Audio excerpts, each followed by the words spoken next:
Reims, la cité des sacres. Juste là, devant moi, la majestueuse cathédrale, celle des rois de France. Un lieu chargé d'histoire et de mystère. Et aujourd'hui, c'est justement le mystère que je viens chercher. À quelques pas d'ici, cachée entre les rues anciennes de la ville, se trouve une boutique pas comme les autres. Un lieu à part, hors du temps. The Dark Eye Shop. Derrière cette vitrine intrigante, il y a des objets, des histoires et surtout une âme. Celle de la personne qui a imaginé cet endroit. Alors je pousse la porte et je vous emmène avec moi à la rencontre de Philippe. Bonjour, bienvenue.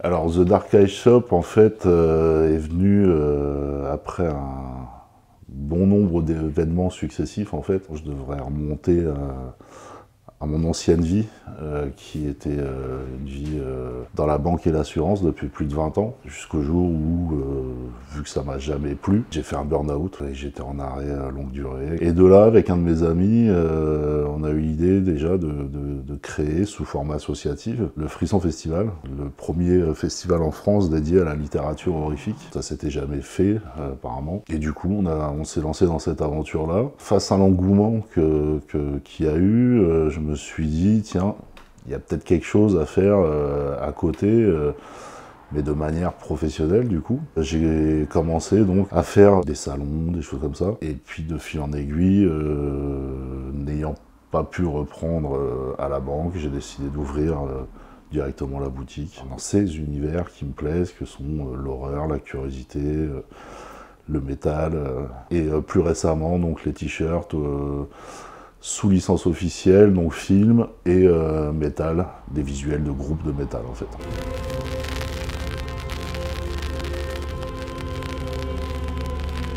Alors c'est un univers qui peut paraître sombre de par son nom, de Dark Eyes Shop, mais en fait c'est plus un univers pour moi qui est un univers vraiment qui fait partir du monde réel en fait, qui fait voyager partout. Alors ça peut paraître paradoxal ce que je vais dire, mais qui fait rêver à travers tout ce qu'on peut trouver, des choses vraiment originales, assez atypiques. C'est un univers qui se veut justement bienveillant. Hein, on peut retrouver bien évidemment des animaux naturalisés comme des insectes, des araignées, etc. Mais je suis un passionné justement des animaux. Hein, c'est pas parce que j'aime voir les animaux sous verre, mais c'est parce que justement, depuis l'enfance, j'ai toujours adoré tout ce qui touche au règne animal, et du coup, voilà, pour moi, je leur donne une seconde vie quelque part. Et ayant été aussi depuis toujours fan de films d'horreur, moi ça me fait voyager en fait. Je fais bien le distinguo entre le monde réel et le monde de l'horreur, qui est un divertissement. J'ai jamais eu envie de couper des têtes en sortant de la boutique, hein, bien évidemment.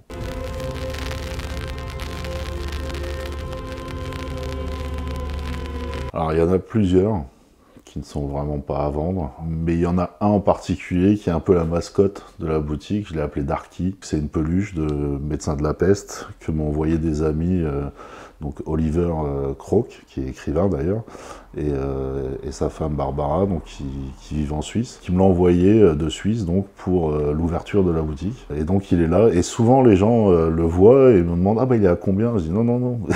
Il est juste là, c'est la mascotte, il est invendable. Pour moi, ça n'a pas de prix. Donc il y a un fort attachement avec cette peluche. Et donc le voilà, donc mon copain Darky qui est là depuis quasiment le début en fait de l'ouverture de la boutique.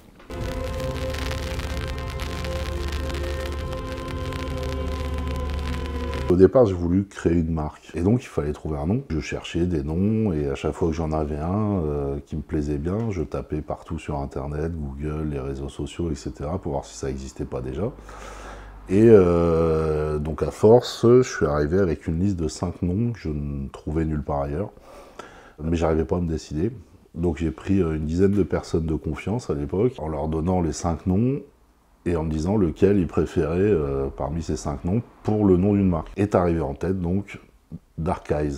Je me suis dit bah top, ça y est, j'ai le nom, Dark Eyes. Peu de temps après, j'allais à une convention en Belgique avec un de mes amis cosplayers. Je voulais faire aussi un peu de cosplay, voilà, je voulais essayer, voir ce que ça faisait. J'avais 2 costumes en fait. Le costume de Jason dans Vendredi 13, mais le chapitre 2, donc celui avec le sac, pas avec le masque de hockey. Et j'avais imaginé un costume avec un médecin de la peste, parce que c'est un masque que j'ai toujours trouvé très malaisant, etc.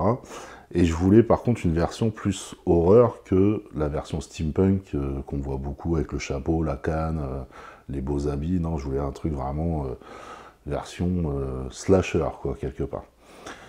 Et la veille de cette convention, je me dis, tiens, pour les photos, après, ça serait bien de lui donner un petit nom à ce personnage-là.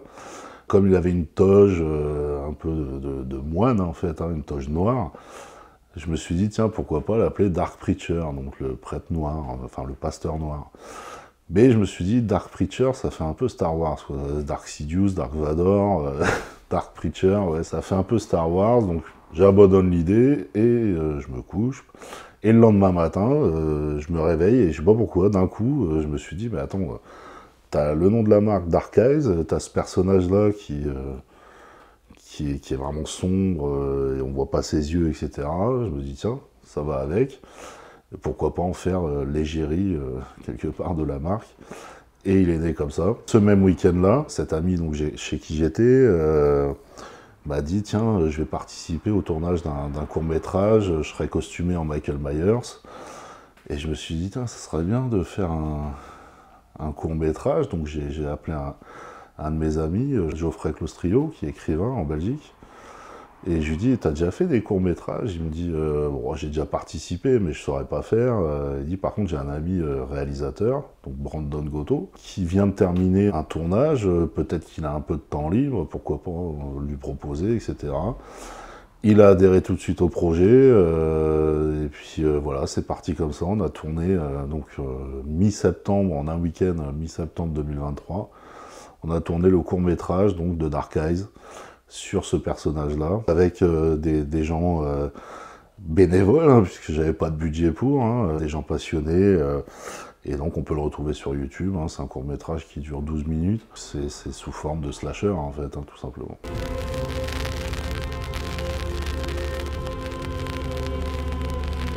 Bah, j'essaie de répondre aux demandes en fait, hein, des clients quand ils passent en boutique.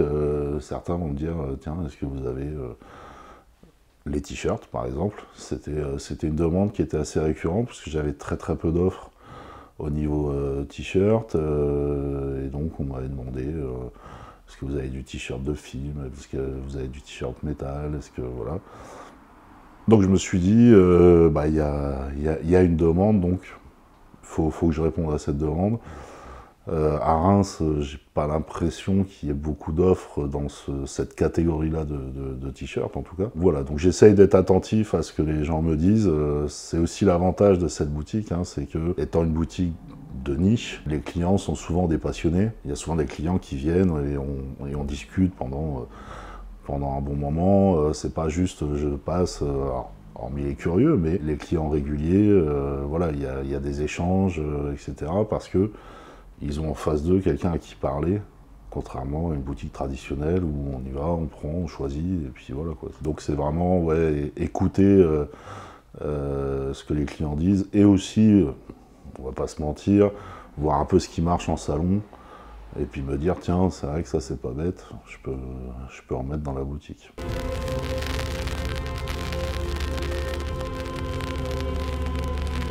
Alors la réaction, il n'y en a pas une en particulier, justement. C'est ça qui est assez drôle, c'est que ça va dépendre, en fait. Donc il y a la réaction de ceux qui découvrent la boutique parce que c'est leurs univers. Et donc c'est une réaction souvent ah, enfin une boutique comme ça à Reims, ça manquait, etc. Donc c'est une réaction vraiment positive, et donc ça répond à ce qu'ils voulaient, à leurs attentes. Après, il y a les curieux qui passent devant, qui voient la vitrine, ils disent tiens, il y a plein de choses bizarres, on va rentrer. Donc ceux-là souvent même préviennent dès qu'ils rentrent, je rentre par curiosité, hein, je viens juste jeter un coup d'œil. Et ils ont des grands yeux quand ils voient des mygales, des papillons, des poupées modifiées, des objets un peu insolites. Mais ça reste aussi des réactions très positives. Ils trouvent ça original. Mais voilà, c'est juste pour assouvir une curiosité, quoi. Après, je pense que ceux qui n'aiment pas ne rentrent pas. Petite anecdote, c'était vraiment au tout début de l'ouverture, une jeune fille qui est rentrée, qui m'a dit que la boutique faisait un peu satanique, et qu'elle allait à l'église justement, et elle m'a demandé si je voulais qu'elle prie pour moi. Donc, je l'ai remercié, mais j'ai pas besoin. Mais ça m'avait fait sourire. Alors, elle n'était pas en colère ou quoi aux caisses, mais voilà, elle pensait que la boutique incarnait le mal. Des réactions très expressives dans le bon sens, j'en ai quand même assez régulièrement. L'ouverture était assez récente, et c'était une personne qui venait d'Irlande, qui avait été visiter la cathédrale, et en revenant, elle est passée par la rue Hincmar, donc. Et quand elle a vu la boutique, elle est rentrée, et elle dit, on dirait chez moi. On dirait chez moi, j'adore, et elle est repartie avec plein de choses. Elle était surprise de trouver ce genre de boutique ici en France. Elle a fait une razzia.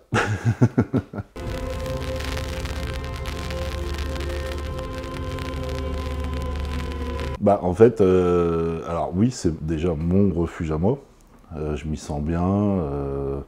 C'est vrai que avant, lorsque je travaillais, c'était le lundi où j'étais pas bien parce qu'il fallait retourner le mardi au travail. Maintenant, c'est l'inverse. Faut que je trouve des choses à faire le lundi parce que sinon, je m'ennuie vite parce que j'ai hâte d'être mardi pour venir. Et c'est ce qui m'a vraiment transformé, c'est cette boule au ventre qui a disparu, qui était là depuis des années, tous les matins, et qui a complètement disparu, au contraire.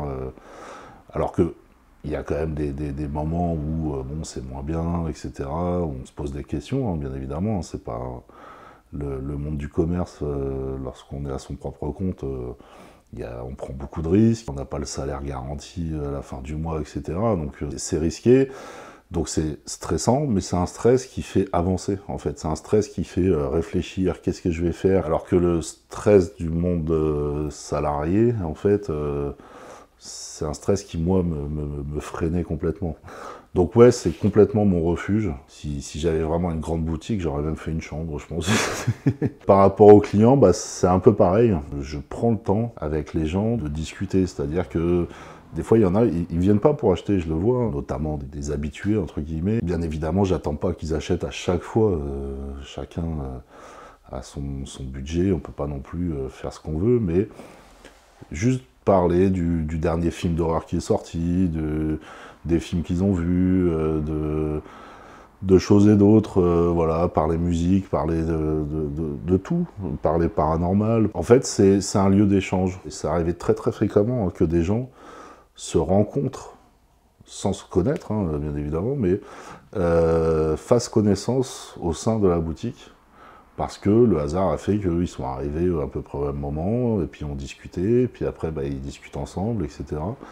Et donc ça permet même donc à des gens de se rencontrer, et de savoir qu'ils ne sont pas seuls dans cette passion, parce que tout ce qui est horreur, etc., c'est pas quelque chose qui est extrêmement répandu, il n'y a pas des clubs, c'est un lieu de rencontre, mais pas que avec moi, mais entre eux aussi. C'est ça qui me plaît, en fait, c'est ce côté, voilà, encore une fois, boutique atypique, dans le sens où tout le monde est bienvenu, même pour discuter, voilà, juste parler de sa passion.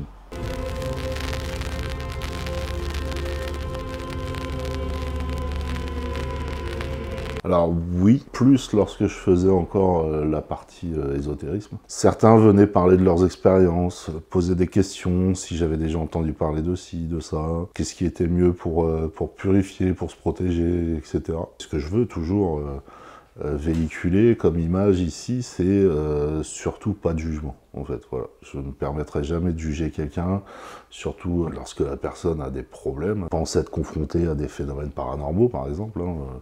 Je ne vais pas juger en disant en train de dire des bêtises. Non, c'est pas du tout la logique. Pareil sur les films d'horreur. Lorsqu'on parle d'un film d'horreur, si quelqu'un me dit « Ah, j'ai adoré tel film et que moi je l'aime pas », je vais pas lui dire « Mais non, tu dis n'importe quoi » ou voilà, non, on échange. Ici, il y a voilà, zéro jugement. C'est quelque chose qui pour moi est vraiment important. On vient échanger et pas imposer. Voilà. J'impose rien et je veux pas que les gens viennent imposer leurs idées non plus, quoi.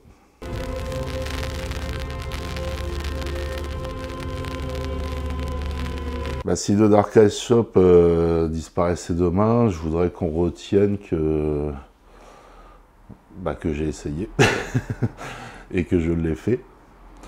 Voilà, j'ai osé le faire, c'est un pari.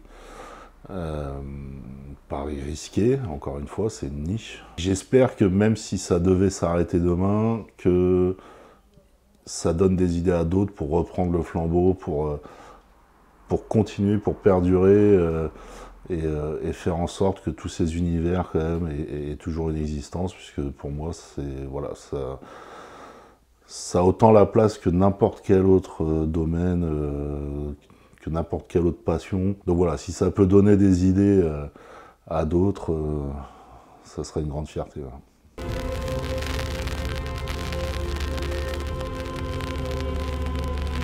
Alors dans 10 ans, j'aimerais bien, oui, toujours dans cet univers, avec des changements bien évidemment, puisqu'il faut évoluer avec le temps, comme je le disais tout à l'heure aussi, être attentif aux attentes et aux besoins des clients.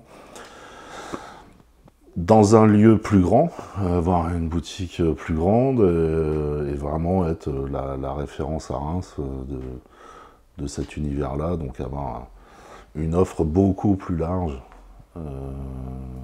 ça serait vraiment l'idéal pour moi. Ouais.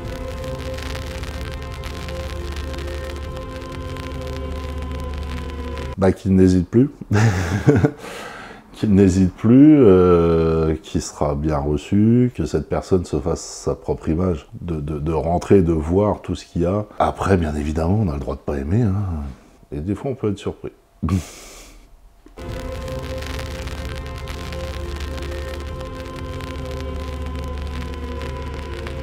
Bah, en fait, ce changement, hein, donc, il est venu par rapport à une écoute de la demande, hein, et je me rends compte que les gens sont très friands de ce genre d'articles sous licence officielle.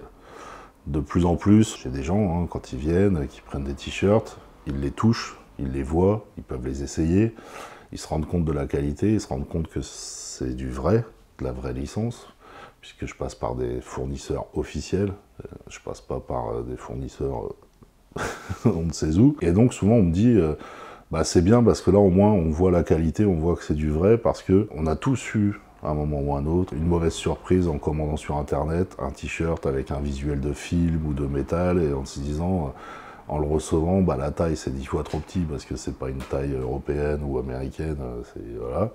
On fait un XL et puis on a pris un XL et on a l'impression que c'est un S. Au bout de 3 lavages, il n'y a plus de dessin, il n'y a plus rien, pour le même prix. C'est ça, voilà, parce que faut pas croire que parce que c'est sous licence officielle, ça vaut 50 € le t-shirt, c'est pas les prix que je pratique, bien évidemment. Donc du coup, il y a cet engouement-là par rapport au fait que on peut voir, toucher et se rendre compte de la qualité. Et après, par rapport aux bijoux que je développe et que je continue à développer, il y a beaucoup de consommateurs de bagues, de colliers, de bracelets, donc un peu voilà, métalleux, gothique, tous ces univers-là, en fait, c'est des bijoux de bonne qualité, entre guillemets, on va être sur de l'acier inoxydable. Bien évidemment, c'est pas des bijoux en argent ou en or, hein, je suis pas bijoutier non plus, mais ça permet aussi de pouvoir acquérir ce genre d'article pas excessivement cher, et de pouvoir changer régulièrement de bagues, de bracelets, puis d'avoir une collection, on va dire, et puis en fonction de la journée, prendre tel ou tel t-shirt, et puis telle ou telle bague, etc. quoi. Tout le monde est bienvenu ici pour assouvir sa curiosité ou par rapport à ses passions. Il y a vraiment de tout, pour tous les goûts. Et puis pour ceux qui ne sont pas du coin, il y a un site internet qui s'appelle thedarkeyeshop.com, tout simplement, sur lequel on retrouve la majorité des articles de la boutique, et donc on livre partout en France et à l'international aussi. Je fais en sorte qu'il y ait une réactivité par rapport à l'envoi du colis, donc on n'attend pas 10 jours pour avoir son colis, quoi.